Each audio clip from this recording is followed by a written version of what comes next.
From the land to Grant University in Urbana-Champaign, Illinois, this is the Closing Market Report. It is the 15th day of February, 2025. I'm Extension's Todd Gleason, coming to you today from the Crop Management Conference taking place in Sycamore. That's in DeKalb County. We're at the Farm Bureau building here.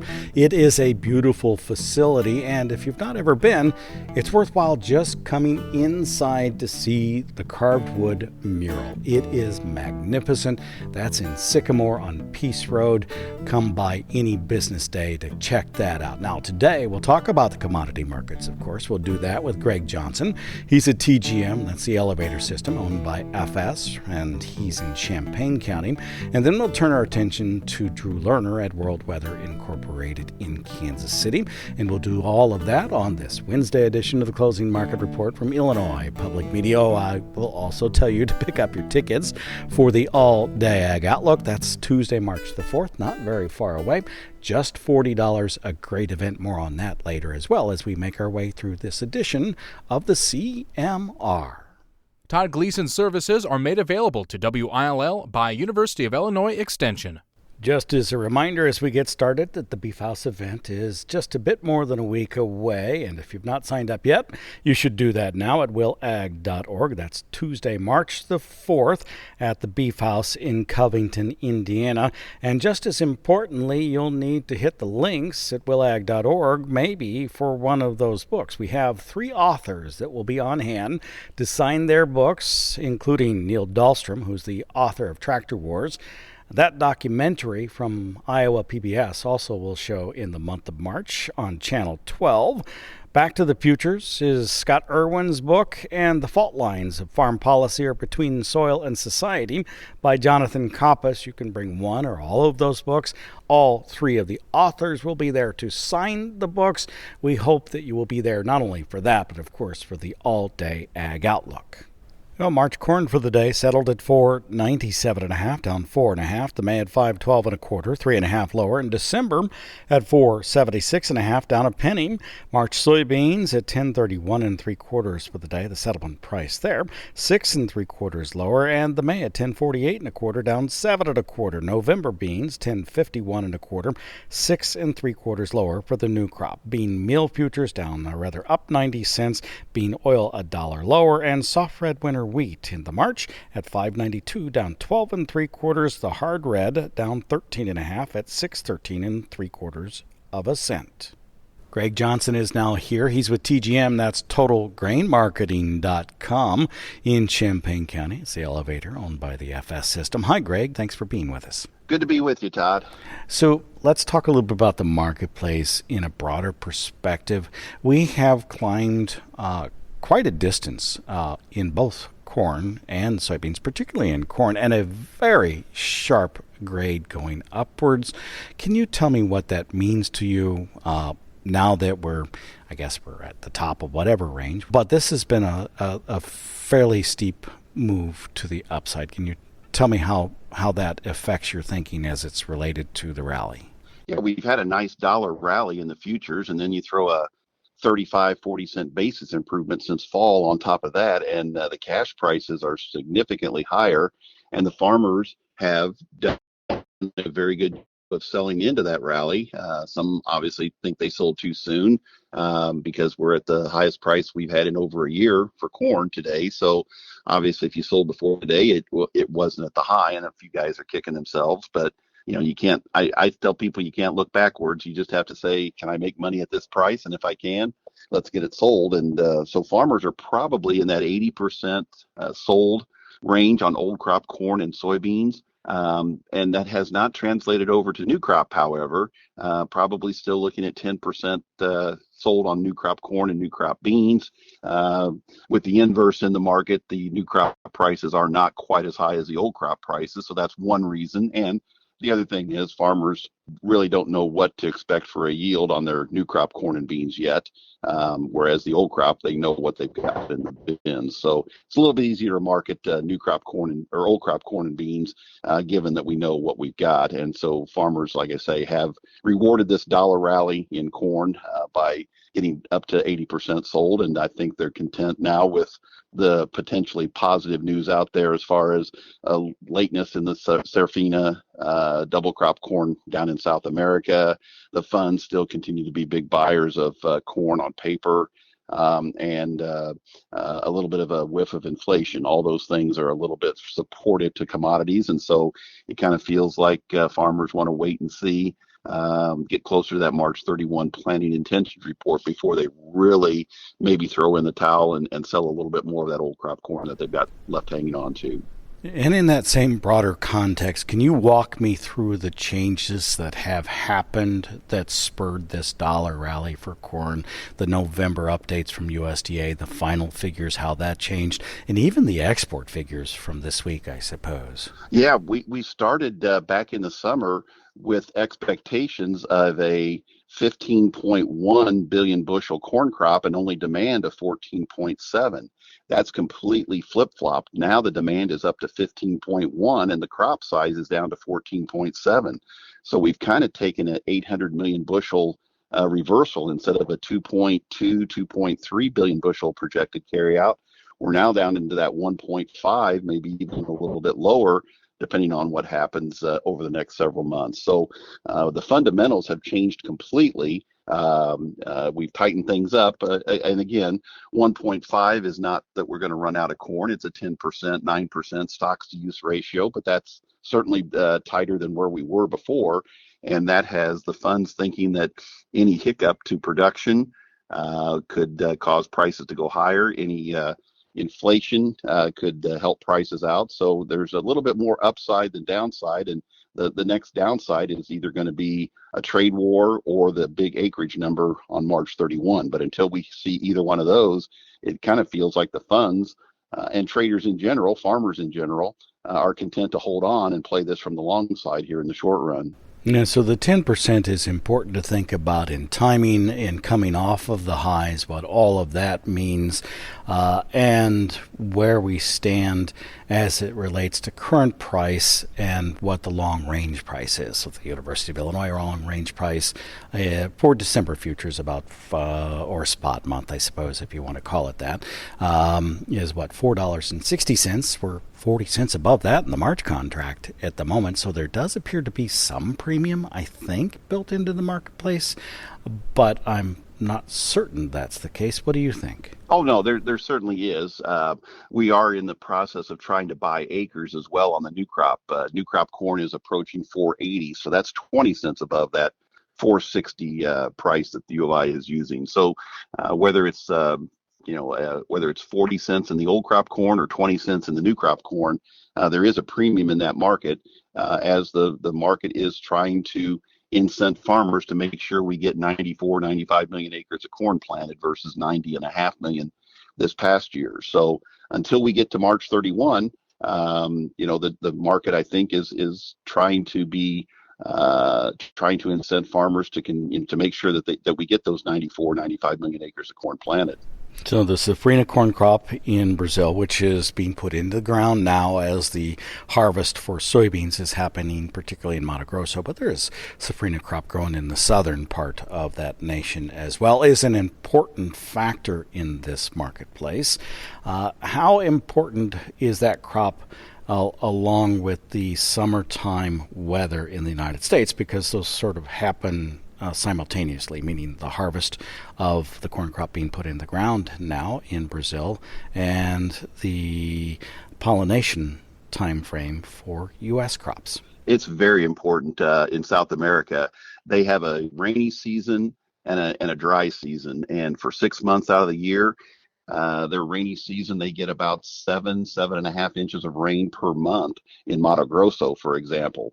And then once they turn to the dry season, come July, August, September, they get more like 1.5 inches, 2 inches of rain a month. And on those kind of soils down there, they need every bit of 5-6 inches of rain every month. So the key for them, obviously, is to get the beans harvested and get the corn planted in a timely fashion so that it can pollinate and fill during what is still considered a rainy season. If it gets too far delayed, then they run the risk that they will be pollinating and filling during the dry season when it's hotter and drier. every year's difference, but in general, they'd like to have the corn planted sooner rather than later. This year, they're 2 to 3 weeks behind normal, so that doesn't mean that they're necessarily going to have a problem for sure, but it certainly raises the risk of some of that corn getting pollinated and filled during the drier, hotter part of the season. So that's what the trade is going to keep its eye on probably for the next 3 months. Tell me how you view the soybean marketplace fundamentally at this point. I think South America, especially Brazil, is going to have a big enough crop to offset the decline in Argentina. I was a little surprised that USDA did not raise the Brazilian estimate in the monthly supply and demand report, but maybe they're just being cautious and they're going to wait another month and they can always raise it next month. But according to private analysts, the crop in Brazil is very good, probably 170 million metric tons, if not a little bit more. USDA is at 169. So if it's 171, 172, for example, that's 3 million metric tons more. That would offset the 3 million metric ton, maybe even 4 million metric ton decline in Argentina. So from a fundamental point of view, we have plenty of soybeans in South America. And then, it'll all boil down then to how many acres we plant here. We won't need as many acres if the crop down in South America is as good as we think it is. So we can kind of get by with less bean acres, more corn acres up here in the United States. How much of an impact does the load, the pressure within the soybean market have on the corn market? Does the corn price, does the corn market raise soybeans up a little bit? Some people are arguing that beans are higher price than what they probably should be as a result of the corn market, or does the bean market pull the corn market down? Maybe a little bit of both, and it kind of depends which week you're looking at. But right now, it certainly seems like corn is pulling beans up. At some point in time, if we get all the beans harvested down in South America and we get a halfway decent acreage number here in the United States on March 31, maybe then you could start to argue that the bean prices will pull the corn prices lower, but we haven't seen that yet, and I guess I don't anticipate that over the next 4 to 5 weeks. Hey, thank you much. I appreciate you taking the time with me today. Thank you, Todd. You're so welcome. That's Greg Johnson. He's with TGM. That's Total Grain Marketing. Greg will join us, by the way, for our Beef House event, the All Day Ag Outlook, Tuesday, the 4th day of March in Covington, Indiana. I hope you will too, but you need to register today if that's going to be the case. willag.org, willag.org, or maybe you've seen an email if you're signed up for the farmdoc emails about this upcoming event. The farmdoc team will be there in mass, along with John Reed, who's the director of the Center for Digital Agriculture on campus. We're going to talk about autonomous agriculture and what the future looks like on your farm as it's related to your machinery. John, while he is currently the director of the Center for Digital Agriculture, spent a career at John Deere and has some real insight into what might be happening across the planet, particularly in the Midwest as it's related to things like See and Spray, and how that's the first of one of many innovations related to what John Deere likes to refer to as machine learning, sometimes called artificial intelligence. You want to be there for that, for the FarmDoc team, for our corn and soybean panels. It should be a fantastic day. It's better if you are there. The cost is just $40. You can sign up right now at willag.org, willag.org, or on the FarmDoc Daily site, whichever way you sign up. Thank you. And we look forward to having you at the Beef House in March.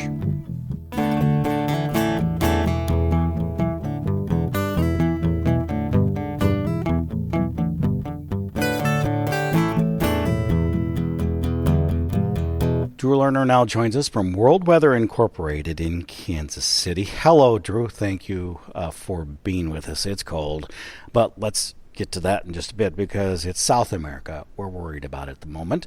Argentina, I think, has gotten some pretty good rainfalls that has helped to salvage a crop. I don't know about salvage, but keep a crop in much better condition. Can you tell me your assessment of what things look like on the ground there? Absolutely. The central parts of Argentina had multiple waves of rain over the past 10 days and really has moistened up the ground in a highly favorable manner. Now, some of the early season corn and sunseed probably missed the boat. Reproduction and filling had already occurred, and the last minute rain probably didn't change the bottom line tremendously, certainly not the yield, but I suppose there may be some quality improvement.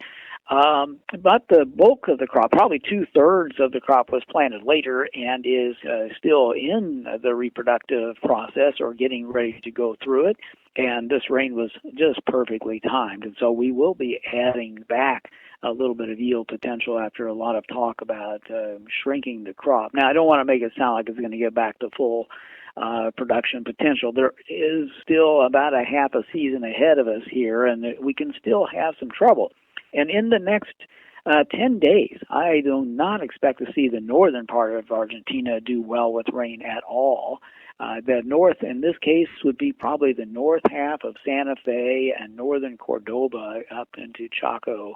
And that region will probably be bone dry and get back into some hot weather immediately, actually. The heat will probably hold off until the weekend into next week, but it will get dry again in those areas fairly quickly.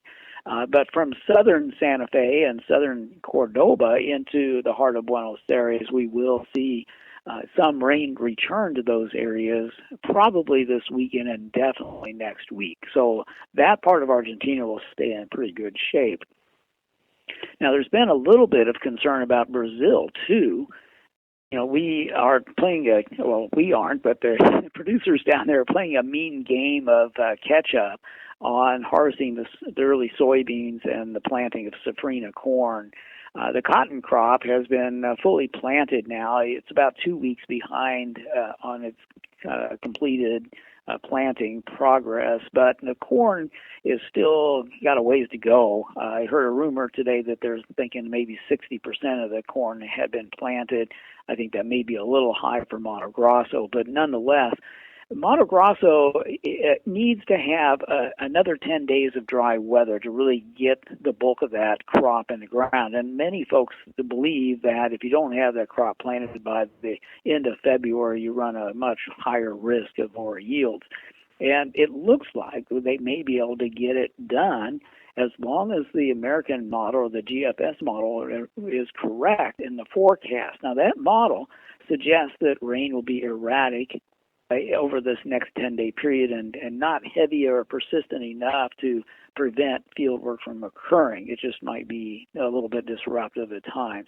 The European model, though, today, and yesterday, too, for that matter, seems to think it's going to rain rather significantly starting next week across that region. Now, I believe the European model is a little overboard on this, but if it verifies, there could be some notable delay in field progress after we get through probably Saturday of this week.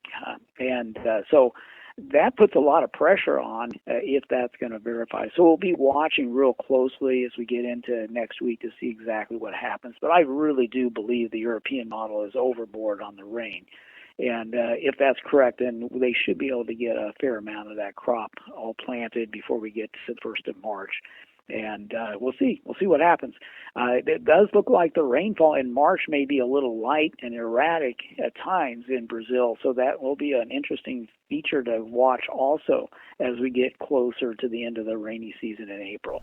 Yeah, this all is important because the end of that rainy season, sometime in mid-April, we'll have to put enough moisture in the ground to maintain the crop the rest of the way through, and really it needs to be pretty close to the time that it is ready to make the nick across that corn crop. So we'll watch that very closely. I know you've been paying attention. Do you have a judgment yet as to whether you think the rainy season will end early or late in Brazil? Yeah, I do not believe that it will end early, but I do think that the rain will be a little bit lighter than usual, and that's not necessarily a death sentence. You know, Brazil usually gets far more rain than they need. The key here is making sure that the temperatures do not get exceptionally warm, and that rain, even though it might be lighter than normal, has to occur routinely enough, as you said, to keep the ground saturated or nearly saturated. And I think that we will probably get to the end of the growing season with a little less of the moisture abundance that we usually have, but I do not believe the monsoon will end early. It's just not going to be really well performing in those last weeks. And that does set the stage for maybe just a little bit more potential for stress to occur during reproduction, because they may exhaust some of that subsoil moisture as they move through reproduction. That might make the latter part of that process a little bit more stressful and threatening to the yield. Now turn your attention to North America, where we have been suffering through some cold, although it looks like it might be a little volatile over the next few weeks. Tell me about it. Absolutely. It's already been crazy this year. This past weekend, it was in the 60s and 70s from the southwestern U.S. plains, well, actually southwestern hard red winter wheat areas into West Texas, and a big part of the deep south saw temperatures in the 70s and even some 80s. But boy, it is getting cold now. This morning we saw negative and positive single-digit readings in the southwest part of hard red winter wheat country, including southwest Kansas and southeastern Colorado, straight southward into the Texas Panhandle and western Oklahoma. And those areas have no snow on the ground today. And after being warm last weekend, there's a little bit of concern about the overall condition of the crop there. Now, we will stay pretty darn cold for the next 24 to 36 hours in that region, so the core of the plant may get pretty darn cold, and the potential that we may see a little winter kill in that area, or at least some damage done to the crop. So we'll keep a close eye on that. Of course, we won't be able to assess that until we get to spring and the green up. And if we can manage to get a lot of moisture into that region as we get out of the winter dormancy period, new tillers can be set, and so it's not a done deal that the crop is lost. And I don't want to make it sound like there's widespread serious losses anyway, but I do think that they will be necessary not only in the southwestern part of the plains, but all the way north into South Dakota. There's going to be a need for moisture this spring and temperatures that are going to be mild for a while, so that new tillers and better root systems can be developed. Because I do think there's been some injury periodically over the course of the winter. Now, we are going to see temperatures in the teens in the Delta probably tomorrow. I think it'll probably be Friday morning, but tomorrow morning we'll see some 20s in that area. And, of course, they were in the 80s this past weekend in some of that region with severe thunderstorms. So quite a wild ride, and there's a lot of stress for livestock, and even some of the winter crops in that region are going to be a little bit vulnerable to some impact as well. Hey, thank you much. We'll talk with you again next week. You bet. Have a good week and stay warm. Oh, I'll try. That's Drew Lerner. He is with World Weather Incorporated in Kansas City. Joined us on this Wednesday edition of the Closing Market Report that comes to you from Illinois Public Media. Do visit our website. Get yourself registered for the All-Day Ag Outlook. The cost is just $40. The All-Day Ag Outlook is Tuesday, March the 4th at the Beef House in Covington, Indiana. I'm Extension's Todd Gleason.